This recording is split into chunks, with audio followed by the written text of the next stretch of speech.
Happy August. Happy August. We did We're it. half a year behind. Yeah, we have no idea what's coming. We Yeah. live in bliss.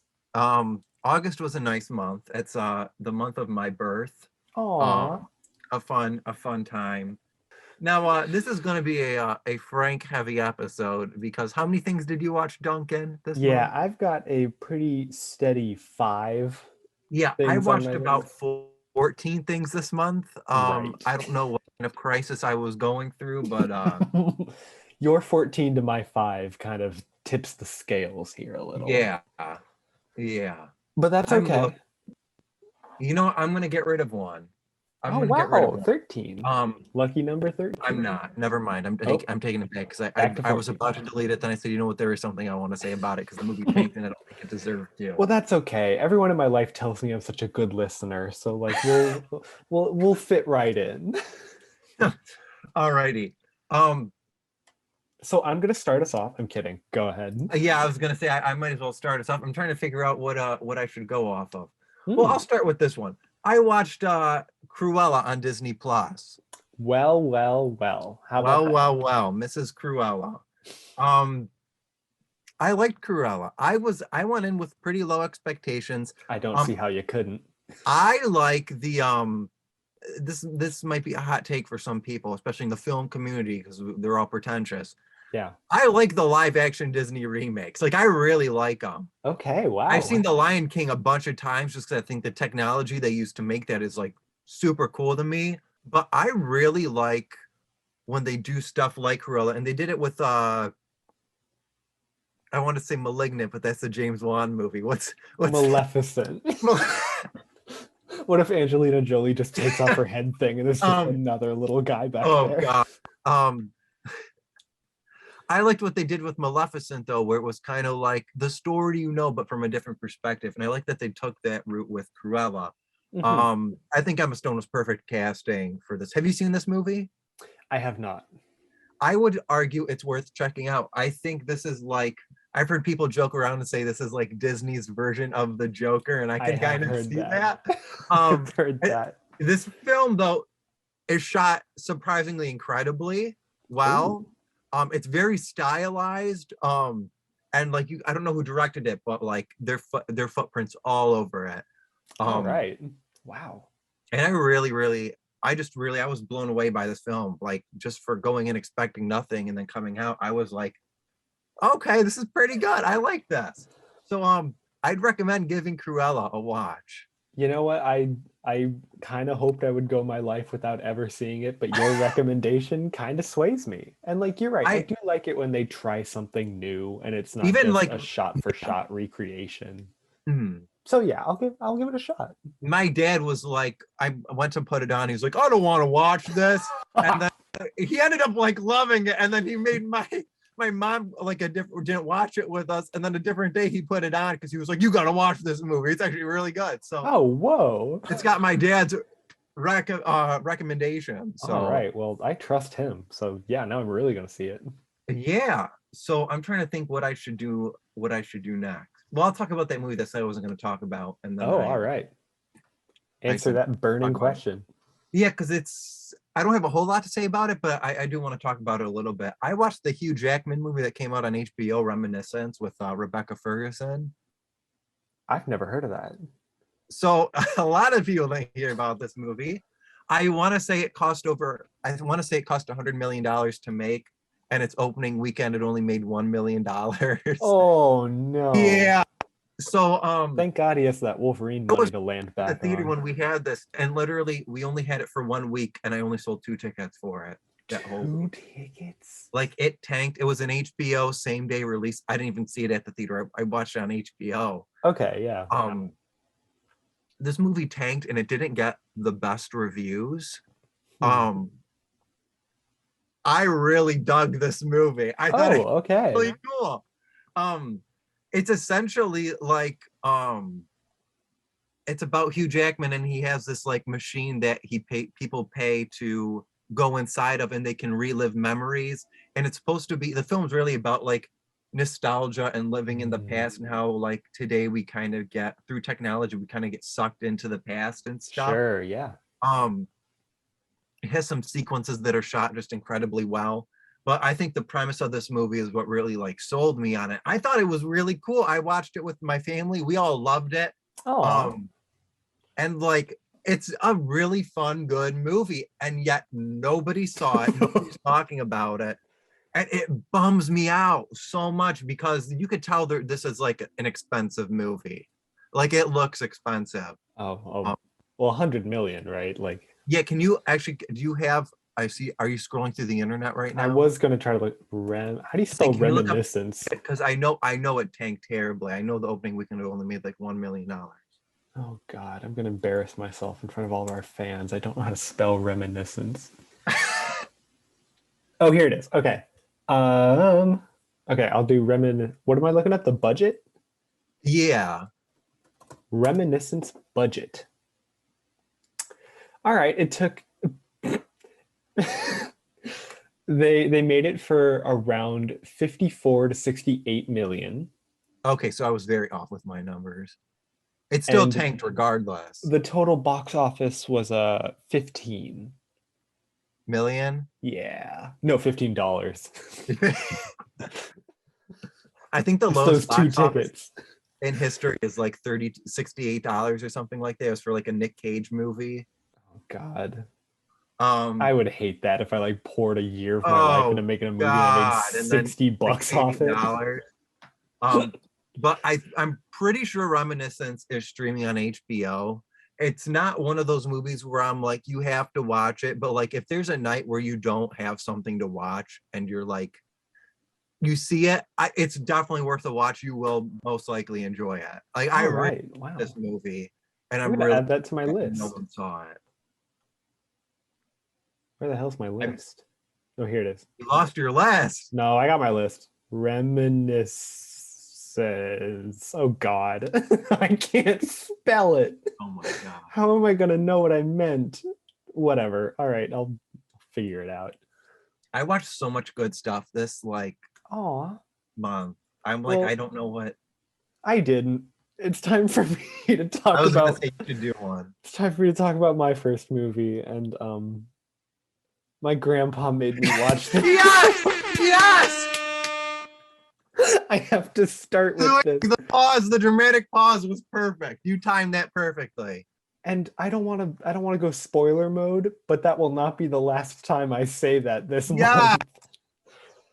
It's my favorite segment. They recommended Meatballs. I've never even heard of this. I don't know why you would. Meatballs is it's a summer camp movie. So it's the kind of movie that like Wet Hot American Summer was making fun of. I was gonna say, I feel like your grandparents pick a lot of comedies. Well, loosely comedy, yeah. But yeah, they got a chuckle out of it. The movie is very much like there's this camp and there's no rules and they're there to have fun. And the rival camp over the lake, like that's where they win all the awards.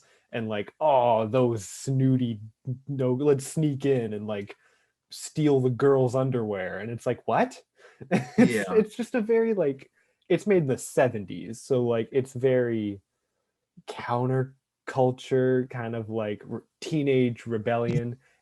It stars Bill Murray in like his first leading role. And you watched another Bill Murray, Stripes, last month, right? They just keep the Bill Murray train coming. Love Bill Murray. They love him. They love him. Have you ever recommended a movie for your grandparents? Yes.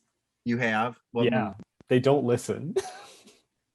I think they're trying to convince me to like convert to their sense of style because like the movies I pick like aren't what they like.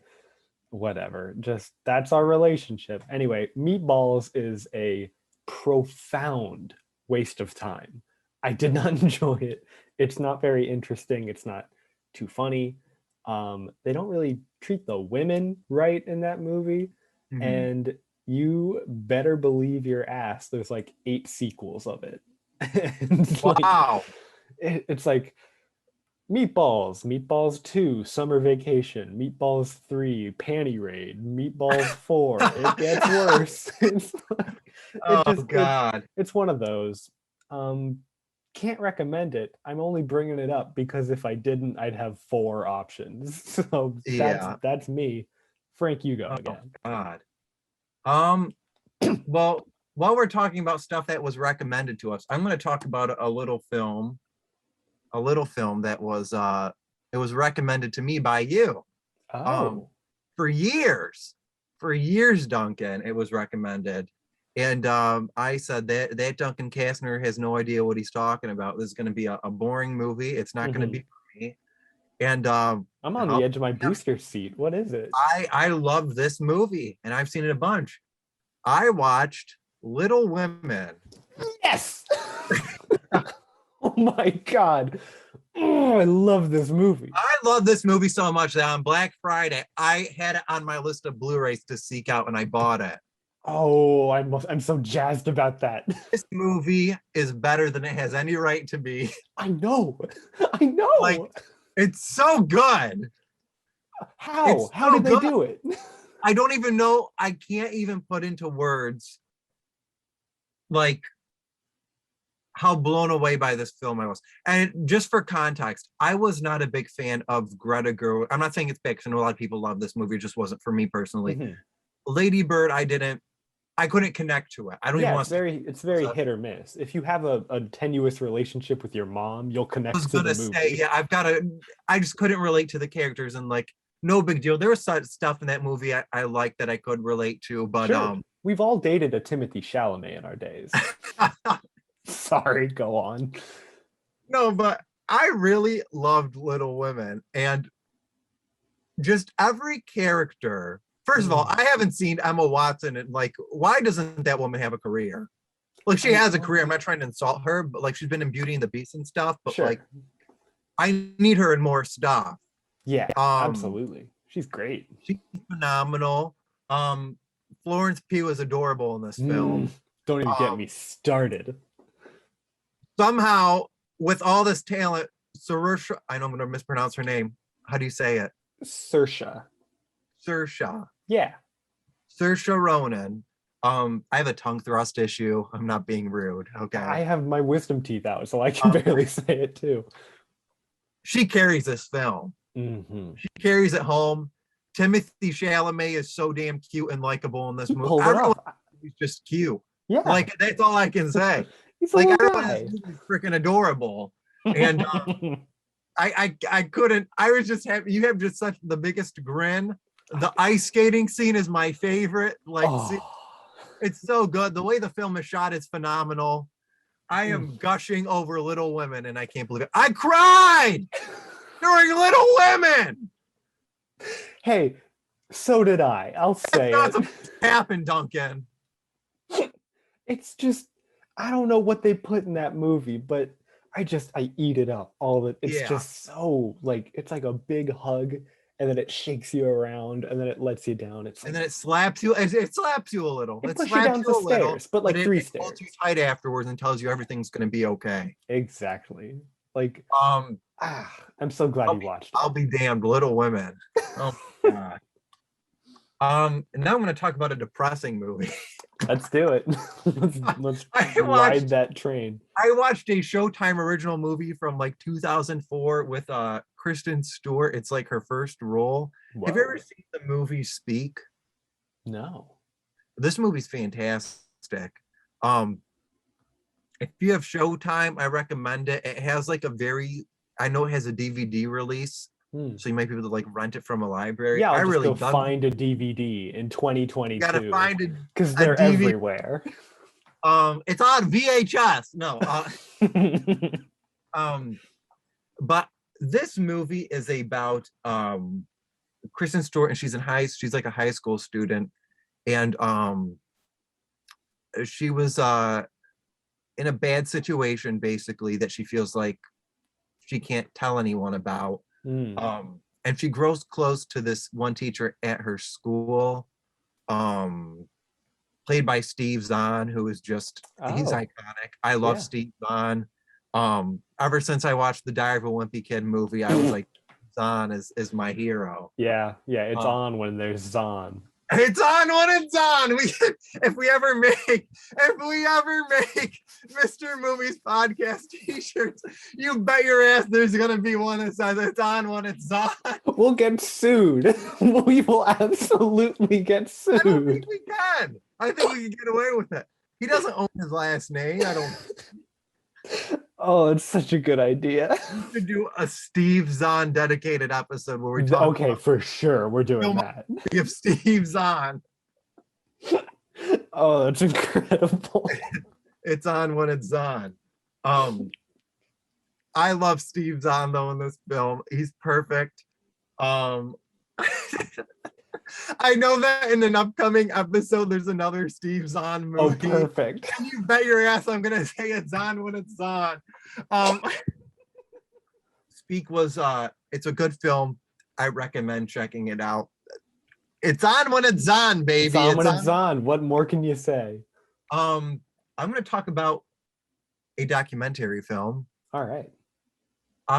It's not really a documentary film, it's more of a retrospective film.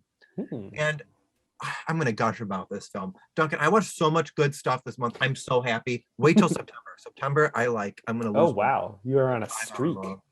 I watched the movie Veil on Amazon Prime. It's an A24 film. It is about the life of Val Kilmer. And this is the purest film that came out in 2021. Really? This is the purest film. And this is it's my top 10 of the year. A biopic on Val Kilmer? So what makes this so cool is because I feel like nowadays we live in the day and age of social media where celebrities are always on their phones telling us what to buy, what to wear, and it's all very scripted, it's all very fake. What I love about Val is that this is all his home videos. He was like really big on taking home videos. He would take it like behind the scenes and stuff, and this before the internet, so of course you could walk in with a camcorder, no one's going to question you. So there's like behind the scenes of when he was in Top Gun, and there's stuff with him hanging with Tom Cruise. But this is just home video. So it was never really at that time expected that this stuff would be released or anything. Oh, sure. Yeah. So that's what makes it so cool, is that it just feels so authentic about this guy who was truly just happy about his career and was making home videos just for himself that now he gets to share with the world. But because it's a foot in that like pre-social media era, there's just something so refreshing about this. And they go throughout his whole life and career up to where he was diagnosed with throat cancer. Right. Like you see him at conventions and stuff, and he just gets very open and honest. I cried during this film. There's a section where he says, you don't know if people really love you or they love like the characters you play. You feel like a product sometimes in Hollywood. Right, sure. And oh God, this movie just hits deep. I can't recommend this one enough. I really think Veil is one people need to seek out and watch.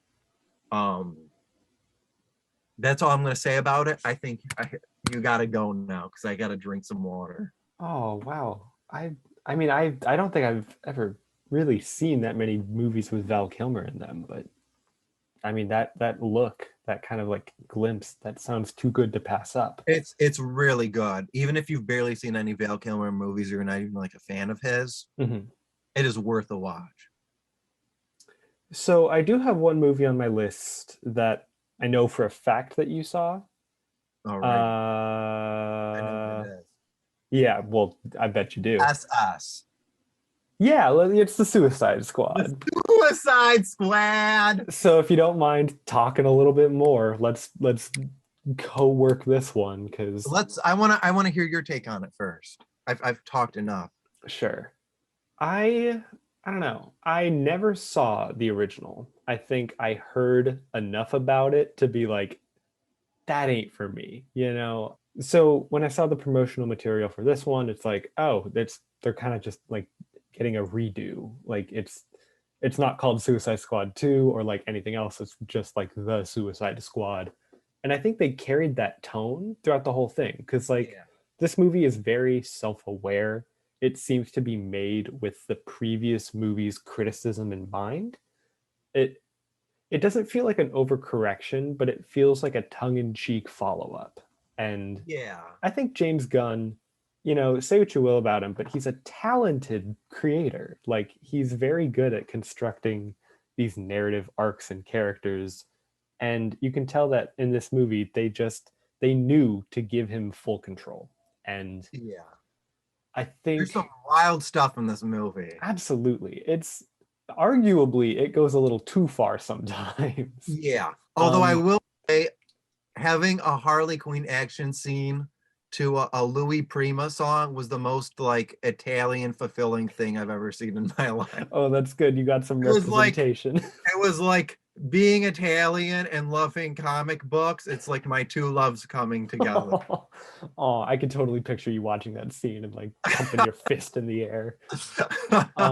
Yeah, this was, I mean, as much as I loved it, I think this was the first time during a movie for in a long while that I got queasy. Like there's just some stuff in this movie that like actually made my stomach turn just because you Yeah. can tell they just wanted to have fun. And some character arcs don't land, I think, because the gimmick of this movie is that you start off with like 20 characters and then you try to like whittle them down to 5. Yeah. And like that's kind of I like the say I love point. James Gunn. Yeah. I love James Gunn, but I always have issues with some of the stuff he does tonally. Because he can make the most emotional scenes, but I feel like sometimes he sabotages them by throwing in a joke that is just out of place. And it's Sure. like, you had me feeling like, you know, Right. Like 3/4 of the way I'm like feeling something, and then that final 25% just like takes it all away. Like, yeah. I don't know. I think there's a few moments in this movie where I was just kind of like, oh, I wish they didn't do that. Like, or like, I don't know. And I mean, like, I don't think this is the last time we'll see these characters. I'm sure they've got like a, We've already got a Peacemaker spin-off show, so I haven't watched that yet, but I mean, what a weird character to pick out of all of them, but like I hear it's fine. yeah. Have Um you seen it yet? I've seen some like behind the scenes clips and like Okay. it I haven't looks seen kind of anything. cool, but I've seen yeah. like the opening dance intro. I'm like, that's very Right. James. But The thing I'm is curious to that check it out. when I watched the movie, I didn't get anything from Peacemaker. Like you could kind of tell that he plays like the don't do drugs kind of character, but with the twist that like he kills in the name of peace.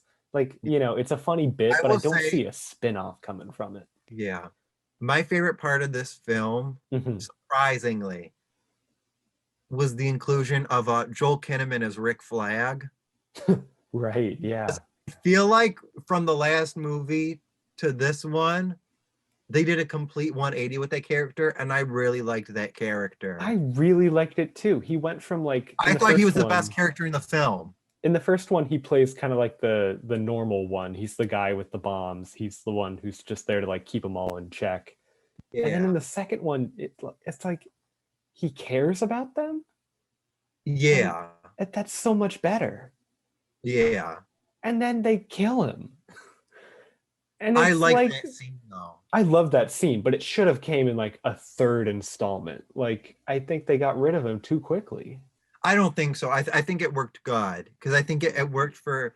I think it played into the strength of his character as well as the strengths of the Peacemaker character. Sure, yeah. I really liked that. Oh, spoiler alert, by the Oh, way. whoops. This is from August. Yeah. Um, but yeah, I guess the one issue I really because like I didn't have an issue with like the big starfish showing up. Like people were saying that came out of nowhere. I don't mind. It's like goofy, it's quirky, and like there's a bunch of like valid criticisms of this movie.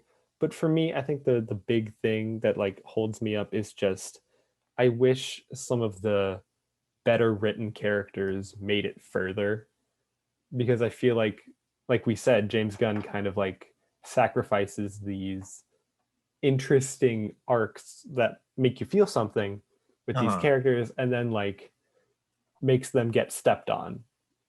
Yeah. That's fair. I 100% agree with you, Duncan. Um, Also, Harley Quinn swimming in an eyeball made me want to puke. That was so nasty. What the and then the rats jump into it. It was so what the hell? I almost like threw up spaghetti when that happened. I was not Were you having eating it. spaghetti when you were I watching? had it before, but yeah. Oh God. I'm going to talk about some TV shows. Let's do it. Yeah. I watched season 1 of a show that was very highly anticipated for me. It's Ooh. something you're gonna laugh at, but I don't care. I can take it. Let's hear it. I watched season 1 of the Paramount Plus original iCarly. Mm. Screw it, I love it. I love it, dude. I'm so happy it's back. I'm loving that they're taking a more adult approach with it. Like they're not making it for kids, because I feel like that didn't work with they did it with like That's So Raven. Mm-hmm. And like I remember watching the first episode and being like, like it's cool to see the characters again. That's not for me though. Yeah, it's weird when like they take these aged up characters and then try to keep them frozen in time. I like iCarly because I feel like it's growing with the audience. Sure. Yeah. Here's my one complaint. Okay. I think the jokes are really good in it. But I feel like even though the jokes have aged with the audience, the plot hasn't, because it still feels like you're getting the plot of like a Nickelodeon show. Okay. Yeah. But now they're just swearing, which is amusing. Yeah. But at the same time, I wish there was more substance to it, and I wish they leaned further into the adult subplot, like into like the more adult jokes, more mature jokes. Sure. Yeah. There's some great episodes and I love in this, like and I think towards the end the show is like improving as it goes along. Mm-hmm. But like there's one episode, do you know the character Neville?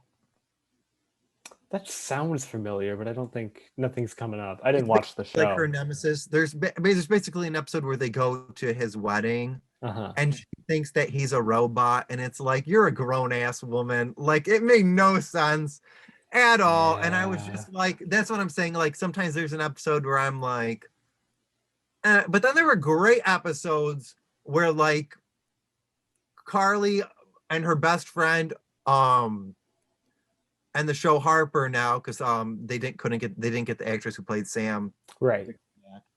But they'd go on like this trip or something, but then the friend cancels at the last minute, and so Freddie takes the place, and then it's like, so they're meeting up with one of Carly's old friends or something like that, and they get there, and Carly's friend the whole episode is trying to get her and Freddie to be in a three-way with them, and it's one of the best. It's so funny. But I'm like, that's my issue with the show though, is you have great episodes like that, but then you have stuff like the robot episode and it feels so inconsistent. Yeah.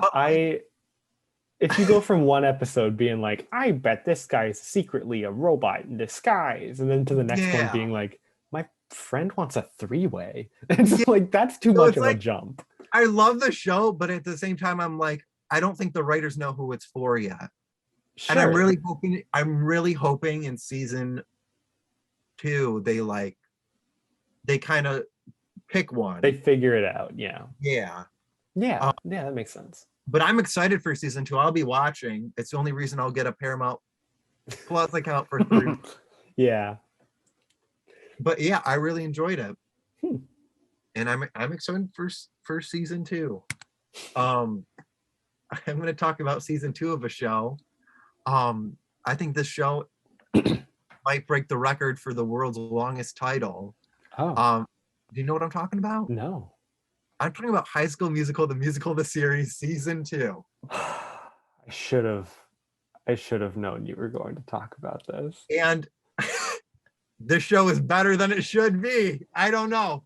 I'm invested in these characters. I'm not proud to say that, but it's true. I can't hide how I feel. This show is really well written, and they get you invested in the characters. This season kind of leaned a little more into the relationship aspect more than I would have liked, but it's still really enjoyable, and I really liked it. They Wait, set up it more so than the first one? Because you showed me some of the first one and it was very relationship heavy. the first season though is like character driven. I would say more. This is more like relationship driven. Like Wait, literally, pause. When did we watch that? I was What year would that have been? Where you and I watched High right School? when Disney Plus came out. So what was that? 2019, September 2019 or something like that. So I was was it in like my first Chicago apartment right before the pandemic? Yes. Oh my God. Yeah. Sorry, I just had to like take a time travel trip No, you're good. because like I Um, do remember watching those and being like, "Oh, it's just that." but no, what I liked about season one is yes, it did focus a lot on relationships, but you also had other stuff with the characters going on that wasn't like just what they were focused on. And with Sure. season two, it felt like that was just what they were focused on. Hmm. It was I know that Olivia Rodrigo dated her co-star in real life, so those scenes are kind of awkward. And they, spoiler alert, kind of had to force them to break up at the end just because their chemistry was not good. Well, isn't her whole career started by making songs about him? Kind of, yeah, a little bit. And they still had to pretend like they were dating? Yeah, because basically the whole season one was building up to them dating. Yeah, they were like the Can't couple start of the season two show. with them broken up, so they had to slowly get there. Um, they had to be awkward to film. Oh my God, can you imagine? They had to be so, especially at that age, you're so like Oh my God, awkward, at like flexible. 18, 19, Yeah, Jesus talk a little. I Christ. gotta drink some water. I mean, God, I can't imagine. I mean, but like it's your job, right? You do have to sacrifice your Yeah. those emotional, complicated feelings with like, I'm here to do my job, which is act like it's a character. But like I can't tell how I feel about it, but it's gotta be hard. Yeah. Yeah. But High School Musical, the musical, the series season two, I really liked. I hope that what they're doing with the show is every other season, the high school production is going to be a High School Musical. So I'm hoping next season is High School Musical too. Um, Wait, they didn't do two for the second season? no, they did Beauty and the Beast. What the hell? What? Why? Huh?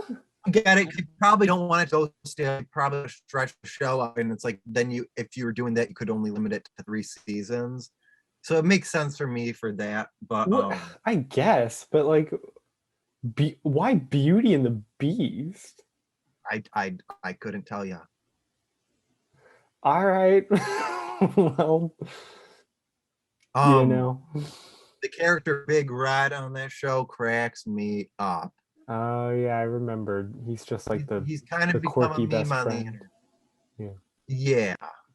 We should try to get that Alrighty, actor he on the should get show. Big Red, the Big Red special. We got to pick Um, like the side characters who might not be working I so gotta hard. talk about I gotta talk about another Disney Plus original series.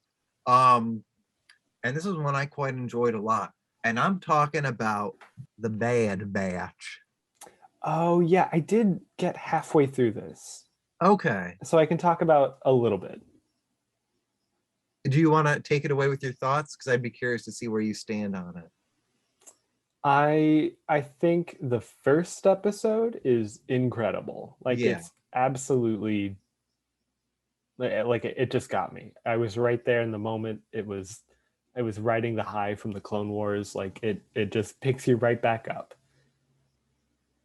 And I don't know if it ever got better than that for me. I think the first one I think was such a great, it did too good of a job so that every other episode felt like inconsequential. And I don't know. I did only get halfway through, but it did start to feel like they were just doing like side quests and like I will say my number one complaint is I felt you could have cut a lot of episodes from the season and it right. would have been no difference. Um, to me, there are standout episodes. Like you said, that first episode is phenomenal. Yeah. I love the episode. Did you make it to the point where Wrecker's inhibitor chip went off? Did you see that? Yes, I saw that. That episode was great. I really love that They episode. built up to that so cleverly because, like, in each episode, he gets a head injury, and like after a few times, you're like, "Oh, kooky Wrecker," but then like on the fourth time, you're like, "Oh shit!" Like they're kind of building up to that. Wrecker. I really like the show though. I thought the finale was really incredible. Oh, is it worth getting through to? So here's the thing. Or should I just like skip to it? I maybe watch like the last 3 episodes and you're good. Okay. I love the 2-parter personally. I don't know if you watched this one, but you might not have liked it because you didn't watch Rebels, where they had the young version of Hera. I never got to that. She's the green one, right? Yeah, I really like those episodes. I love seeing my boy Chopper on the screen again. The robot. I love Chopper. Yeah. I don't know. I just really like this show. I'm like one of those people where I like Star Wars, and I felt this told a pretty cohesive story. Sure. Yeah, there's a couple bits and pieces added that didn't need to be there. But I'm like, if you're telling a story in the Star Wars universe and it's cohesive, you'll take it. I didn't feel like just a bunch of fan service for the sake of fan service. I felt like when he did it, it was necessary for the story. Mm-hmm. And like I said, that finale was incredible. I watched the episode where they like have to get Jabba's rancor when like it's all young. Yeah. And it's just kind of like, aw, Luke kills it. Like that's the only thing I remember from That's what I thought too when I saw that. I was like, how am I supposed to enjoy this? I'm like, don't get me attached to the rancor. It's like chasing butterflies and like barking at them, and it's like, aw. Yeah. And then it's like, I've seen this thing get its head smashed. Yeah. I watched the Disney movie Luca. Yes, I love Luca. Have you seen it? I have. Was this on your list or no? I did not. I watched this like last month, so I did not watch this in goddamn August or whatever we're talking about.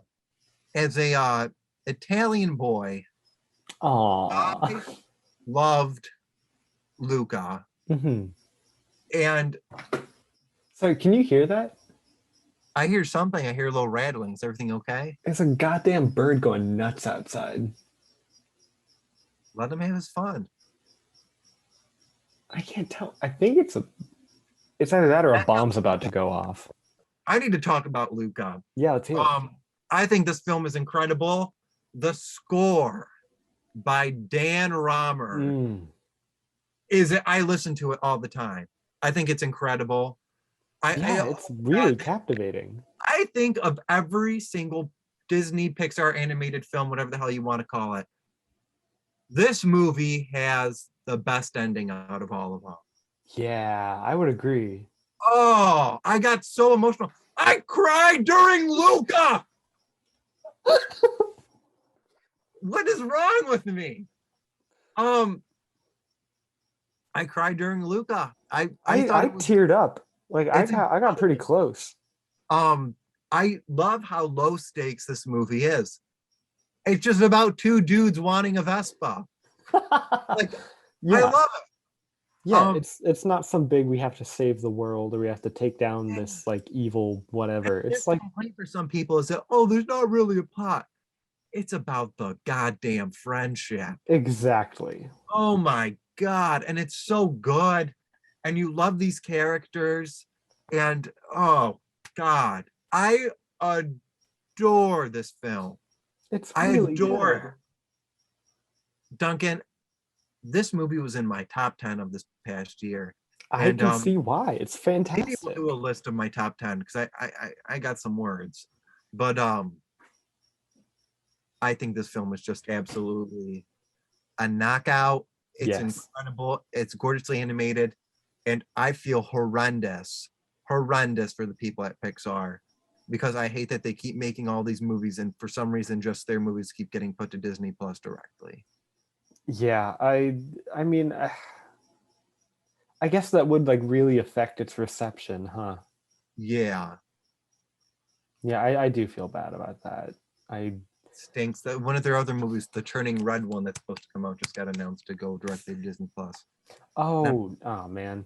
Yeah, I don't know why they're doing something weird with Pixar. It's just Pixar for some reason, but we'll see how it plays out. Duncan, what did you watch in August? My grandpa made me watch this one. So low stakes, everybody. Alrighty. I watched a movie called The Odd Couple. It's based on this very old play, and like this, it set up this very iconic genre. So like I don't want to downplay this movie's relevance. Anyway, I mean this movie was like just fine, very inoffensive, low stakes, nothing happens. Yeah. Most of it is just like their friends all playing poker, and one of them's being like, I made you all dinner, and they're like, stop making us dinner, we're trying to play poker. And like, God, the more I talk about it, the more I did not enjoy this movie. It was a You did not. Anyway, just what did your grandpa have to say about it? Like, of what? course he loved it. Of course he loved it. Anyway, whatever. I don't want to. Your turn again. My turn again. I watched the movie Freaky with Vince Vaughn. Oh. And this movie is surprisingly very gory. Yeah. Was not expecting that. I enjoyed it, but I wasn't expecting that. I thought this movie was really fun. It was a good watch. Only complaint with it really is I felt it ran a little long at the end. It had like one of those like I always had this weird thing with horror movies where I feel like they end, but then they feel the need to tag on like another scene. Sure. Yeah. And it just they go for like a jump scare or something at the end, and it just I'm like, just end it somewhere. Yeah. But no, I really liked Freaky. I thought it worked and it accomplished everything it was trying to do. Have you seen this one? I haven't. I remember following like all the trailers. Oh, you and haven't like, seen it. Like it looks really interesting, and like of course watching Vince Vaughn like embody this teenage girl is a great premise. I think that's funny. I never got around to it, but if you recommend it, I will check it out. Alrighty. Yeah, no, I recommend it. I don't have much to say about it. It's a fun watch. Hold on, I gotta shut my blind. It's getting fucking You're good. scorching in here. No, I gotta fill up my water. Duncan, no, did you hear me? Oh my God, he took his headphones off right as I asked. I'm trying to talk to you. I'm trying to talk to you. Put him in. Shit. No, Duncan. You know what? He's gonna watch this back and see that I had to go fill up my water. Okay, I'm back. Frank? Hello? Maybe he went to the bathroom? I don't know, I didn't catch it. But it looks like it's just me now. So yeah, this is a hostile acquisition of the Mr. Movies podcast. Frank is gone. We will never hear from him again. I'll change the password to the channel. You don't have to worry about him anymore. This is the Duncan Show now, and we're going to talk about all the things I watch. Oh, I was trying to tell you that I had to go fill up my water, but you couldn't hear me. No, I had my earbuddies out. I didn't catch it. You're going to have a great portion of you have to keep in. There's a good chunk of quietness, I'm sure. Cut that out, but you got to keep that in. Okay. Hey, I can't wait to hear it. Talking about horror movies. Yeah. I watched a film in theaters that I thought an indie film that did not do good. Oops. And that is in my top 10 of the year. August was a good month. Oh my God, it really was. I watched The Nighthouse. Oh, that sounds familiar. I think I've heard of this. So good. I don't even think it's streaming anywhere. But the second it is, you all need to watch this movie. If you like horror movies, this film is incredible. It basically follows this woman after her husband passed away. Oh, and bummer. Trying to like basically she's staying in the house that they lived in, but some spooky things occur. And what I love about this, what I love about the horror genre, but is films like this where it's character focused. Mm-hmm. It's the characters come first, and all the jump scares and fancy stuff comes second. Okay, yeah. This film has some incredible visual effects. Um, and the third act, they go for it, and I loved it. I was there for it. I think the Nighthouse deserves more love, more recognition, and Yeah. I can't recommend it enough. Wow. Well, if I ever work up the courage to watch a horror movie, I'll check this one out. Oh, Duncan. Already.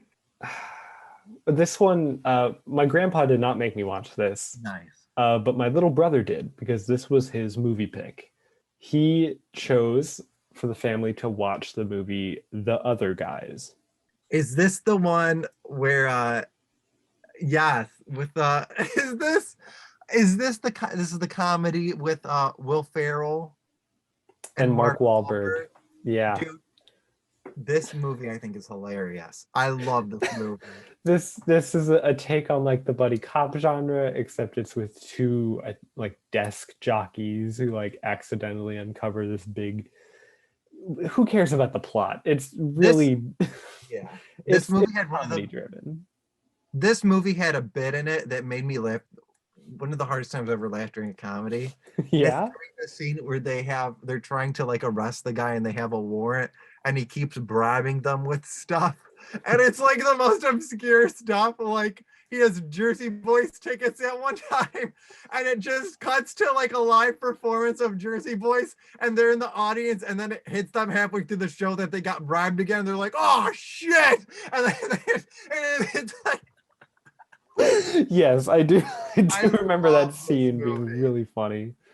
When, I mean, like it's a cop dramedy, I guess. Like it does kind of like take itself seriously at some points, but I think this movie is at its best when it is taking these kind of like stereotypical jokes or like plot beats that you see in a cop movie and then just twisting them. Like there's one part where they like get to a location and they're ready to like scope it out and then it just explodes in front of them.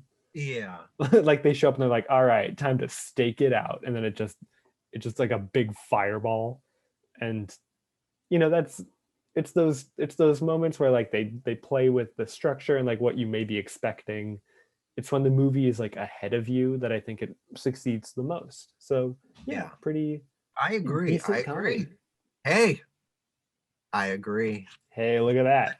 It's a good watch. All right. I think this is going to be our longest episode. How long has this been going for? I have no way to see how long we've been recording, but yeah, I mean, I'm about to chat even more. All right, let's hear it. I'm talking about season 1 of a show. Uh-oh. That blew me away. And it's not my favorite of the month, but it's my second favorite of the month. And it's a close second favorite. Season 1 of Superman and Lois. I had high hopes. Yeah. Blew them out of the water. Okay. First of all, this show airs on the CW, but it is written by, paid for, and produced by HBO. Okay. And it shows. I think the worst decision they made was airing this show back to back with The Flash. And I love The Flash. Yeah. I'm not trying to crap on it. But they're different. There is a big difference in production value and budget. And putting them back to back wasn't the best call. Because and I love The Flash. I'm just putting that out. I know you do. I know you know. Superman and Lois might be the best. It is the best take on Superman that's been ever done. Seeing him as a father trying to raise kids. The kids are great. But the heart and soul of this show is Lois Lane. Okay. Good. Actress who plays her, I'm going to mispronounce it, Bitsy Tulloch. I want to say it's probably very wrong. I wouldn't know. Easily the best live action Lois Lane we've ever gotten. And the emotion and heart she brings to this character is unmatched. There is a whole entire episode centered around her. This aired on the CW. Okay. There is a whole episode centered around her where she is in therapy and she's dealing with the trauma because her son was almost injured very badly, and it brought up some old trauma of when she had a miscarriage, and that she sort of blames herself for the miscarriage. Oh my God. Yeah. That's interesting. And the performance she gives in that episode forever cemented her as my favorite version of the character. But that's such an... This is on the CW? So here's the thing. When they announced this show, I was not on board. Because I was like, we have Supergirl already. And I like Supergirl, but the last few seasons just weren't for me. Mm-hmm. And I was like, how are they going to do this? But then this show came out and just blew me. It blew me out of the water. I don't even know how to describe it. This doesn't feel like... I feel bad saying this because I love the CW shows. I know, yeah. It does not feel like a CW show. And I know people have watched this who were like against it, hate the Arrowverse and stuff, and they said it's probably like the best superhero show airing right now. And I agree. I think it is the best one airing right now. Some really heartfelt, emotional moments. Once again, we were talking about Luca. My boy Dan Romer scores the show. Oh, the dang. score to this show. Yeah. Cinema. Martin Scorsese wishes could. Don't bring him into this. I adore this show. Season 2 is killing it right now. I can't wait for more in the future. Oh my God. I can't recommend the show enough. If you love comic books, if you love superheroes, if you love... You know what I love about this? That I feel like we've got... I know I'm going on. No, go for it. I can see it.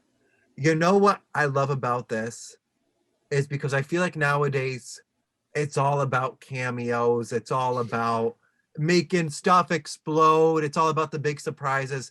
And we're getting further and further away of what like a hero is and why we love these characters to begin with. Mm-hmm. And to Superman and Lois just shrinks it all down. And it's a family drama first, a superhero show second, which shouldn't work, but by golly, it does. Yeah. And I just said by golly, not ironically. Jesus. That's how much you love this show. That's how much I love this show.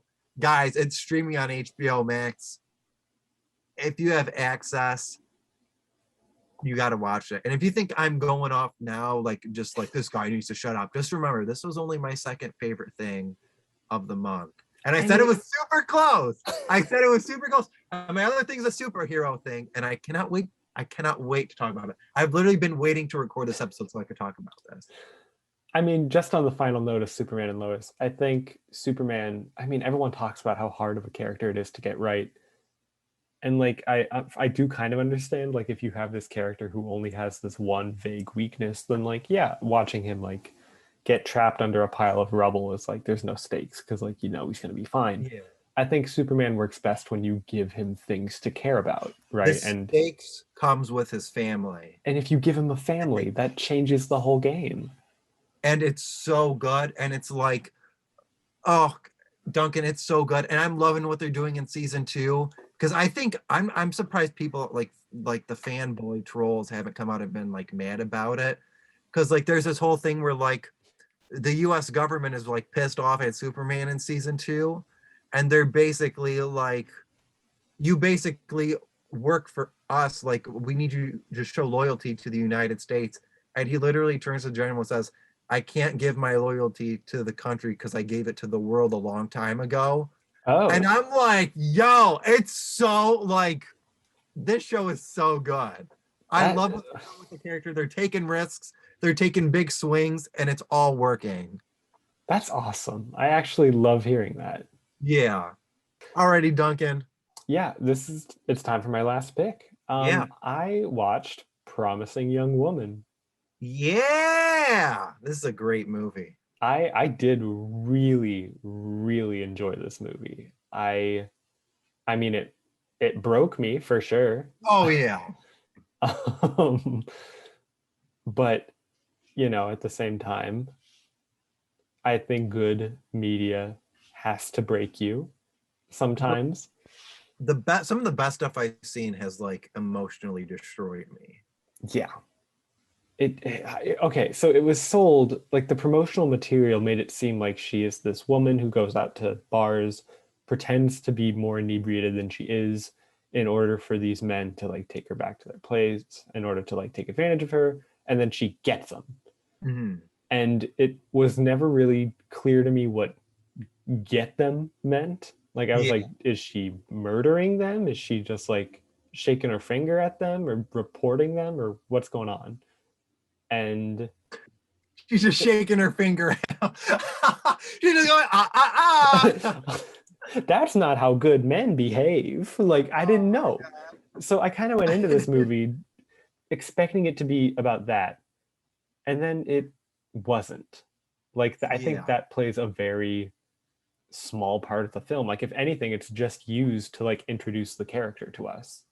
But I think this movie is about like the distrust in men. It's like it's not knowing who to put your faith in, who to like feel comfortable being yourself around. And right, like you have this Bo Burnham character who seems like, oh, he's the one good one that I can open myself up to. And then you find out that like, nope, he's just like he's doing the same stupid, horrible shit that all the others are doing. And it's a revenge story, but at the same time, it's also this cautionary tale of like getting lost in revenge. And I think like the most heartbreaking part of this movie is when she is visiting her deceased friend's mom, and the mom is like, "You gotta move on. Like Yeah. I've moved on, and like you are going to like lose yourself if you don't let go."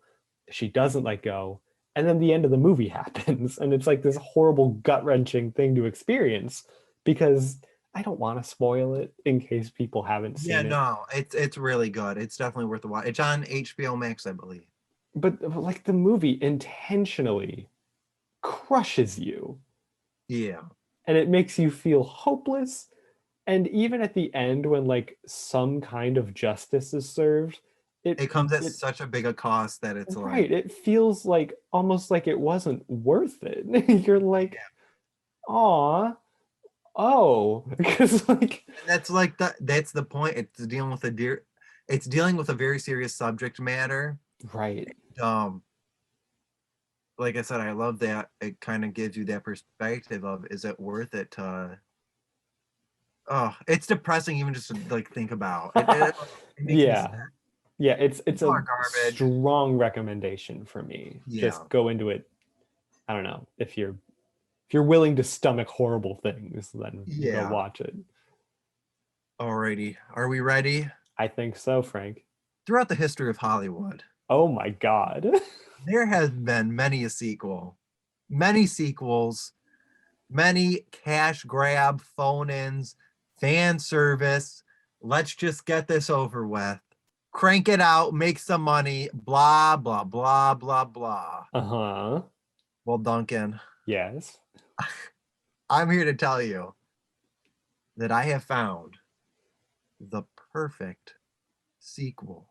I watched HBO's Watchmen. This is the best, period. The best comic book, TV show, movie, anything that's ever been released. Really? This is unbelievably, I couldn't believe what I was watching. I I couldn't believe what I was watching. I couldn't. And it's one of those things where if you haven't read the original Watchmen, they loop you in so you can like it. It doesn't shy Sure. away from silly comic book crap because it takes the squid explosion as canon. Um, Right, yeah. so like they get into that, but they play it serious and they somehow make it work. Jeremy Irons is the best actor on the planet. That's all I have to say about that. Angela Bassett. Oh my God. Oh my God. Duncan, I am dying. So what makes this a perfect sequel, and what I love about this, I have notes, that's why I'm looking over here. Aw. It's about character and story, and it is not at all about fan service. That is they important. have the characters from the original. They have some of the characters. Most of them aren't in it, most of the characters, but the ones they do choose are there to serve the story. And oh my God, the things that they do with the show. Duncan, you want to talk about, you know how we're just talking about how like some of the best stuff in media, like you feel emotionally destroyed afterwards? Sure do, yeah. I couldn't watch TV for a week after this because I knew nothing was gonna compare to this. Wow. And I can't wait to watch this again. Like, I can't wait to watch. This is why I love this podcast, because when I watch stuff like this and I get to just gush about it and just how incredible this is.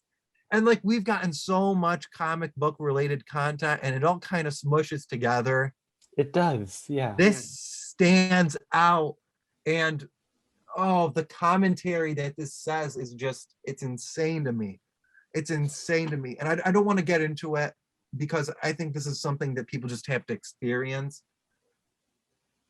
But everyone needs to watch this. Like, if you're listening to this and you haven't seen HBO's Watchmen, my goodness, what a show. What a show. Really? Okay. I saw the promotional material for this when it came out, but like Watchmen was kind of like a A- to me. Like, I thought it was good, but I didn't feel the need to follow up with that universe. Yeah. And then I heard like it wasn't getting a season 2, so I was like, okay, it's just it doesn't. That's what I'm so happy. People were like, why isn't this getting a season 2? The story's done. It's done. Why drag it along? They said what they had to say. They're not going to say anything better than that. They can't. Oh my God. Dude. Oh my God. I can't believe this got made. I'm literally watching this, and people were so pissed off when this show first came out. And I think it's review bombed. Like, I think it's got like a rotten audience score. Really? Oh my. Is it just because it talks about race? Yeah. Essentially, people are pissed about it. They're like, the old Watchmen didn't have any commentary. I'm like, what are you talking about? Yeah, that makes no sense. But this show, oh my God. You got to watch it. You have to watch it. Okay. You know what? I will. Of everything that is my vow to you. That is all I have to say. We did it. This was our longest episode. Holy crap. No matter how it shakes out, I do believe I'm sorry. I told you I had to get September is going to be worse, dude. Worse. How many do you have for September? Right now. Oh no. September is good. Oh my God. What? September is going to be a 1, 2, 3, 4, 5, 6, 7, 8, 9, 10, 11, 12. But I'm gushing again. It's a gusher. Oh, yeah. I can't wait. Oh. And if you can't wait, hit the notification bell. You got it. Notification, because the episodes, they're coming. You just never know when, but they are coming. Never know when. They will come. And get ready. Oh yeah. Well. Oh yeah. I'm excited for September. Make sure you have your notifications on. So yes! Have your notifications on, and oh my and we'll see you in the next one. Christ. That's the perfect way to end it. I can't top that. God.